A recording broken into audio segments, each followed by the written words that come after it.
This is Hope for Your Pelvic Floor, the podcast where we stop managing women's symptoms and start making sense of their bodies. I'm Claire Sparrow, Pilates educator, pelvic health specialist, and author.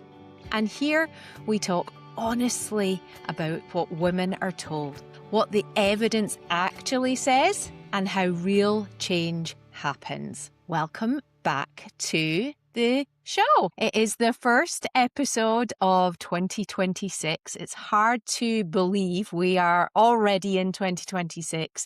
We're midway through January as I record this episode, and it's going to be a short one. I'm going to do a little bit of an update and check in with all of you to get us back into the swing of things for the new year. We had the most amazing Christmas experience. We were all five of us, which is a rare occurrence these days, up at our cottage in Scotland, where we got the biggest dump of snow I think I've ever seen. It was magical. Well, most of the time it was magical until we got snowed in and realised that was going to be a little bit tricky to get back, to get the boys back to school, to get me back to the studio, and all of the things that meant. We were lucky we had a fridge full of food, freezer full of food, and we were sustained, thankfully, because as you can imagine,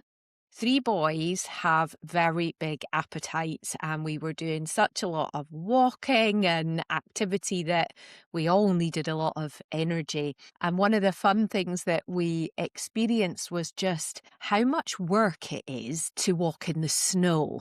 The dog thought it was hilarious and good fun. He was like a gazelle hopping around in the deep, deep snow. And then at some points he was kind of swimming in that powdery, fluffy snow, whereas Scott and I were practically falling over and just laughing so much in this deep, deep snow. And it was quite a good workout, shall we say. It was an awakening for our legs and our pelvic floor, that's for sure as well. So there's multiple benefits to a snowy walk, that's for sure. And I guess like many of us, as the new year comes upon us, we start reflecting on last year. Well, everywhere we go, there's all of this new year, new you, and making New Year's resolutions, and it's the year of the fiery horse, and all of these things. Like at every turn, you feel like you should be doing something. And I, for one, don't subscribe to any of that should do this, should do that, or setting big, unrealistic expectations for myself. I do like to reflect a little bit, and I do like to think about the opportunities that are ahead and the possibilities that I can create.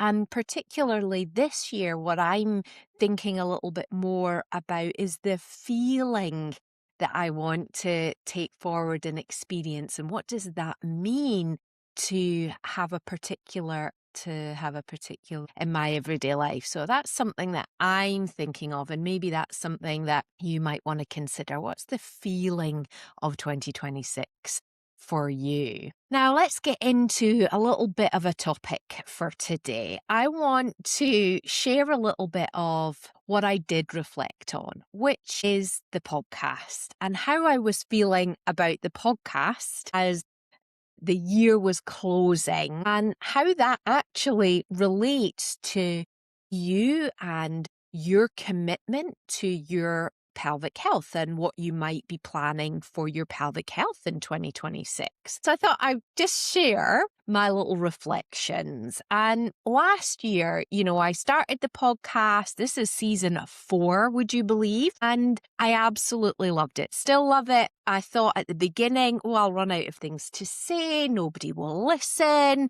All of that self-talk, you know it. We all have that little voice, that little monkey telling us all the stories. And I had all those stories.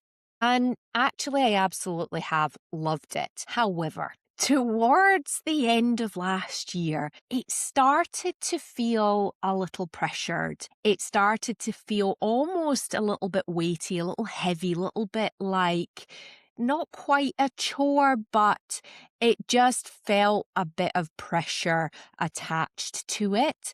And it started to feel like there was a lot of barriers, a lot of things that were getting in my way and making it a real job to record it. And it felt to me like it was taking away the spark, the inspiration, the fun, the joy out of the podcast and my experience of the podcast and the way I delivered the podcast and kind of why I started it in the first place. I have things to share, and I felt that some of the elements involved were just taking away from that.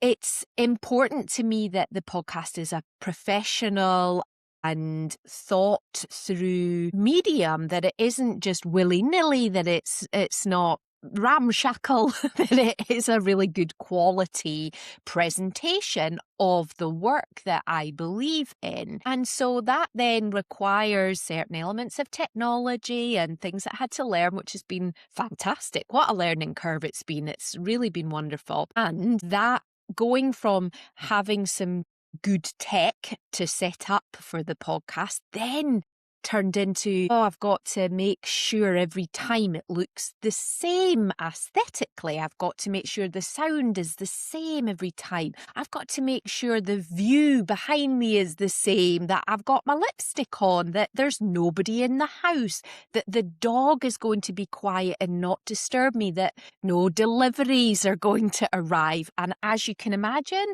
the weeks running up to the end of the year, there were a lot of delivery packages arriving. We're all in the same boat. I know I'm not alone. And then there was things like, I started to feel like my hair had to be the right way and done, and I had to have a decent outfit, and my banner needed to be in the background. I could go on, but I think you get the idea. I kept listing out before I was getting ready to do it all the things that had to be perfect, all the things that had to be right so that I could sit down and just do the thing, to the point where when I finally sat down, I just felt a bit flat, a bit out of alignment and not as connected to what it was that I was here to share and say and talk about. And it just felt like, where's the spontaneity gone? Because all of this external stuff suddenly became more important or overrode what actually I'm here for. So that obviously got me thinking about all of you that are listening, because you want to make a commitment to your pelvic health. You want to do regular exercises that are going to make an impact on the quality of your life because you're doing them regularly and consistently. And then 100 things come into your head about why you can't do that. What is to be set up? What has to be perfect for you to be able to do that practice, that pelvic health exercise, that Pilates? And I'm talking to you whether you're a woman working on your pelvic health or you're a Pilates teacher, because I know you're listening too. And I know just the same thing applies to you. We think we need to do it at a certain time, in a certain way, wearing a certain outfit, with the right mat on the floor, with the music playing, with the right length of time. We have all these parameters, like as if it doesn't count when we do it in our pajamas, when we just do 5 minutes, or when we are talking to somebody else while we're doing it, or whatever it is, all of that still counts. The circumstances around you don't need to dictate the quality of the practice that you do. It doesn't have to be some perfect idealized notion. It really can be so many different ways. And, I even had this exact same thing happen in the studio multiple times since we've come back from the holidays, where women have come in and they've said, oh, well, the house is busy and all of these things. And so I didn't do my pelvic health practice. And you know what? It's really okay. It's totally fine. That's in the past. And we can let go of that and move forward today and do one small thing. Because not only does that kind of in the moment has to be perfect come into play, but it's well, I didn't do it then, so that then means this, it's harder to move forward and do something, or it's somehow a real negative, a real downer. And I hear it all the time, not just at this time of year, but it's come up for me because I was putting all of these parameters of perfectionism around recording this podcast, and it's exactly the same thing that I see many of you doing. Oh, honestly, I promise you, it doesn't matter what it looks like. In fact, I felt this last year so much so that I knew women felt like they didn't have the right enough time, they didn't have enough space, and all these reasons. So I created my 7 minutes for 7 days program, and it has popped off, as they say.